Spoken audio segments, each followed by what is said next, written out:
မိန်းကလေးကကွနေတဲ့အချိန်မှာပဲကောင်လေးတစ်ယောက်ကစင်ပေါ်ကိုတန်မိုးတွေတမင်တကကျဲချလိုက်ပါတယ်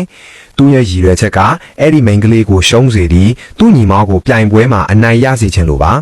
စင်ပေါ်မှာပြန့်ကျဲနေတဲ့တန်မိုးတွေကိုမြင်လိုက်ရတဲ့အခါမိန်းကလေးဟာအယမ်းကြောက်သွားခဲ့ပါတယ်။ဒါပေမဲ့သူမမရက်တန်ခဲ့ပါဘူး။ဘာလို့လဲဆိုတော့အကယ်၍သူမသာကပြတာကိုရက်လိုက်မယ်ဆိုရင်ဆက်ရှိနဲ့တိုင်တိုင်စ조사ခဲ့တဲ့မြတွေဟာအလ္လာဟ်တဖြစ်သွားတော့မှာမို့ပါ။ဒါကိုတွေးမိပြီးသူမဟာတတိမပြတ်ဘဲအသက်ကိုပြင်းပြင်းရှူကာဖနှက်မပါတဲ့ခြေပလာနဲ့တန်မိုးတွေကိုတိုက်ရိုက်နင်းပြီးအစွမ်းကုန်ဆက်ကပြပါတော့လေ။ခြေထောက်တွေမှာသွေးတွေညင်းညင်းနေပေမဲ့လည်းသူမဟာကပြခြင်းကိုမရက်တန်ခဲ့ပါဘူး။သူမရဲ့ဖြော်ပြမှုကဘလောက်တောင်ကြော်ရှင်းလှပါတယ်လဲဆိုရင်တခြားပြိုင်ပွဲဝင်တွေအားလုံးမှင်သက်သွားရသလိုတခန်းလုံးမှာလည်းလက်ခုပ်တန်းတွေဟင်းထွက်သွားခဲ့ပါတယ်။ဒါပေမဲ့အဲ့ဒီအချိန်မှာပဲသူမရဲ့ပြိုင်ဘက်ဖြစ်တဲ့ကောက်ကျစ်တဲ့မိန်းကလေးကစင်ပေါ်တက်လာပြီးသူမရဲ့ဖြော်ပြမှုကိုလောင်ပြောင်ပါတော့တယ်။ဒါကိုလည်းသူမကဘာမှပြန်မပြောဘဲအောင့်အီးနေခဲ့ပါတယ်။